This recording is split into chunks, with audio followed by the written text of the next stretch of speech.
What a game. It was fun to coach. It was fun to watch both teams compete. I'm proud for Mike. He's done such a great job coaching there, and he pulled everything you could pull. He onside kicked. He faked a punt. They hung in there, and they did the things they needed to do to hang in there. We had chances to extend our lead during the game, and just didn't do it. We didn't do a good job in the red zone at times, and just really, really proud that these guys didn't get their head down and hung in there and found a way to win, because that was a very difficult game to stay positive and keep your good body language and do the things you need to do to come out on top. And so proud of them. And I think when there were 41 seconds left, when we got the ball back and 2 timeouts, and I really thought we'd have a chance to score a touchdown. But really proud of Noah Burnett.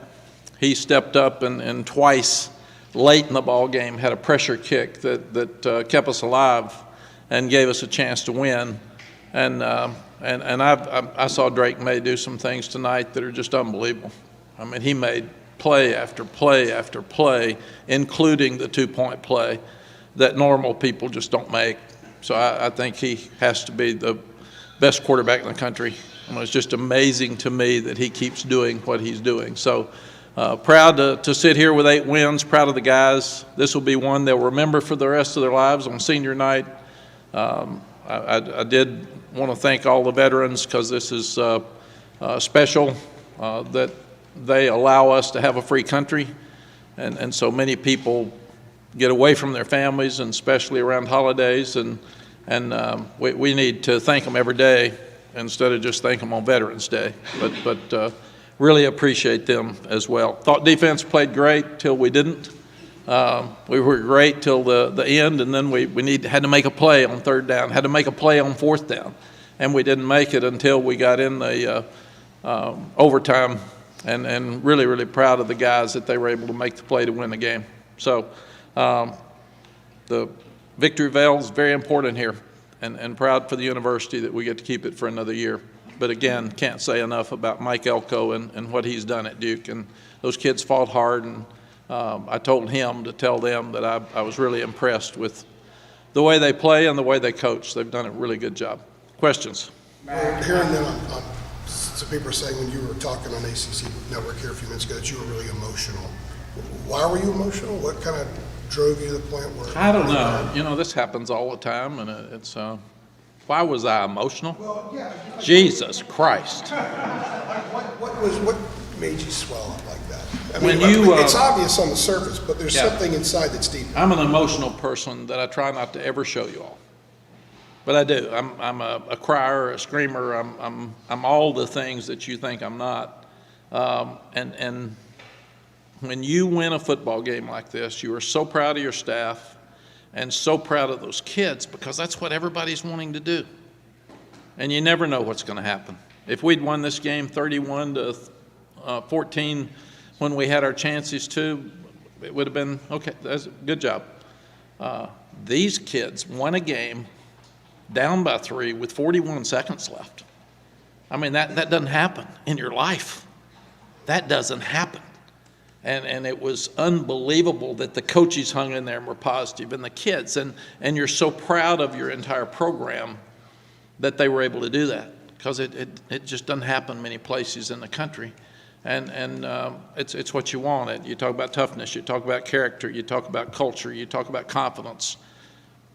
These things are hard to do. And I'm just so proud. Even when they got in overtime, we weren't playing very good defense at the time, and they found a way. And that's what we said. I want 100% of their effort, and I want them to find a way to win. And they did both. And that's why I'm emotional, because I love those kids and what they stood for. And to see them in that locker room, that's why you coach. You coach because you want the kids to feel great about themselves. And I told them, this is something they can use as a father when they're having struggles in their family. They're having trouble with their kids. They're having wife troubles. They're somebody's sick. And it looks really bad, and they can step up, and this shows them you can do something when it looks like you can't. And that's the lesson that they learned tonight. It's much bigger than beating Duke. It's much bigger. And that's why I'm emotional, because everybody sitting there tonight would want their team to do what ours just did. That's why I asked the question. Yeah. Matt, after the late touchdown, you mentioned how difficult it was to stay positive in a situation like that. Was it the usual suspects staying positive on the sideline for Corey Gaynor, the said Grace, similar to the missed field goal against App? Yeah, and the coaches were great. The coaches didn't panic because they know this is really an important game. And they understand that at this university. And I've told them, the new ones, this is a game you have to win if you're going to stay here. And the players understand that too. But they were positive on the sideline. And Ced Gray was so emotional after the game. I think I saw him before I got on TV, and that was another thing that Corey Gaynor is sitting in there staring at the bell right now. I mean, it's they don't even know it's past midnight or care. Were you thinking about the App game at all? The what? The App game, did you flash? No, that was 3 years ago. In my mind, it seems like. So I was thinking about beating Duke. That was it. Chip? I was going to say, Drake kind of beat himself up after those two losses about not being able to get that fourth quarter drive. Just tonight, having two of them in regulation and coming through in the overtime. You've seen him play some big games before this kind of stack. Yeah. Which one might be his last game here. Yeah, Chip, the game he played last year against Duke, the 1 minute right before the half, and then to score with 13 seconds left was one of the best I've ever seen. And we don't block him, and he scrambles out to the right, and he throws a perfect pass to Antoine Green. We won in overtime. We won in the first overtime tonight if we catch the ball. It's a great throw, and it's a perfect throw when we have to kick the field goal, and we just dropped it. I think he's as good as anybody I've ever been around. It's unbelievable, and I said that to the team in there. We have the best quarterback in the country. He is unbelievable, and just so proud of the way he played tonight. And he played with confidence, and he never even flinched. When there was 41 seconds left, and I said, hey, he said, we're good. We're good, Coach. We got this. And I actually thought we might score a touchdown instead of have to go to overtime. So we had our chances. Adam. Matt, what was your view of the fourth down pass that Loftus hit to put them ahead with whatever 41 seconds was, I guess it was? Like, I mean, you guys look like you're in an all-out blitz there. He hits the thing, and yeah, you think all those field goals are going to come back up launch with that thing? Yeah, yes, and yes. I told Gene, and we've talked about it, I want to be aggressive on defense. And if you are, you're going to get the ball thrown over your head some. But I didn't want him running the ball, and it was a double move, and it was he got hit while he was throwing it. He made a perfect throw. In fact, I thought he played so well as a freshman under pressure. He did some really, really good things tonight. But I said, come man, I want you being aggressive. And I think the last play we came after him. I mean, that's who we've got to be. We've got to be aggressive for the next two games to get where we want to get. There was a timeout before that play. Did you say, were you in the same defense before that play, and then after the timeout, did you say? No, we have one timeout in overtime, and we used it to see what they were lined up in. And then you regroup and look at it, and then they have a chance to do their call as well. But no, I thought we're being aggressive, man. We're coming after it. You can't be passive and win the game. He's onside kicking and faking punts, and we're coming after the quarterback. So, I mean, that's what you do. You're risk takers, and in that case, it didn't work. And it did work because we won the game, but it didn't work on that play. When you juxtapose Noah last year, the NC State game, the Oregon game, and what he was able to do tonight, he's been doing it all year. He has. Why has he been able to do what is it? I think you're What's that older, next and player that he is? yeah, sometimes in all of our lives, when you mess something up and it doesn't work out like you want it to, you have to learn from it and improve. And I had him talk to Justin Tucker, for instance, and one of the things the kids ask is, what do you do after you miss a kick? And I think Justin said, I've never missed one, which was probably true. I don't remember him missing one for me.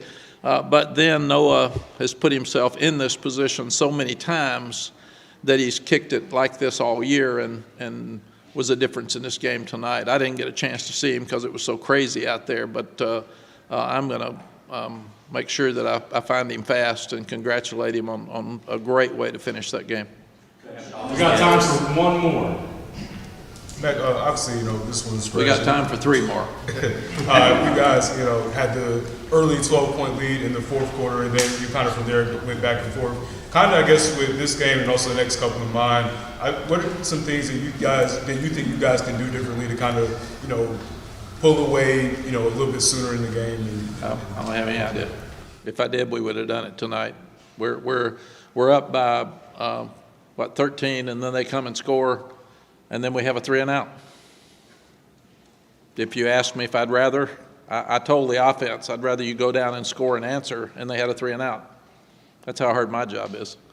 And they said sorry. I got it. Me too. I'm sorry too. So I don't know. I don't know what you do. You coach your butt off, and you try to stay positive, and you try to have the kids learn from everything they do. And you sit here and you've won 8 times and you've lost 2, and you kill yourself over the 2 and don't take enough credit for the 8. So that's what you do. But there are a lot of teams that didn't finish right today and wish they'd won their game like we did. Yes, ma'am. Just wanted to ask briefly, who's the first player that you found after the game, and what did you say to him? Oh, gosh. If you remember. I think said Corey Gaynor, those kids, because the students just were all around. I couldn't even hear when I was crying. I couldn't hear the questions. I was just crying. But the students were all over the place. So I think Adam, did you have one, or Charlie? Mack, you just won the game. Just talk about that court storm, that field storming by your fans. Yeah. That had to be a great time. One of this sounds a little crazy, but one of the things that young people love when they go to a university is to celebrate and party after a win. And I saw this at Wake Forest a couple of years ago when they were 10th in the country. I think we carried a goalpost down to Franklin Street against Georgia Tech in the early 90s when they were really good, maybe 94 or something like that. And to see I didn't even see them, but we couldn't even get off the field. And that's fun. That's fun for those students, and they'll remember this the rest of their lives, and that's what you want to do. You want to give them some gifts, and they stayed and fought for it, and they've competed for us all year, and love the fact that over time that we won right in front of them, and they made a difference in the game. So that was a lot of fun. Yes, quickly. Coach Brown, how do you know this question? But obviously Duke versus North Carolina always delivers in basketball. How validating is it for you as a coach for now back-to-back seasons for Duke and North Carolina to deliver on the football field? Yeah, it's delivered 3 of the 5 years I've been back. The first year was 18 seconds when the game was over. Last year was 13 seconds, and then probably 7 when it was over, and tonight's double overtime. So it's a great series.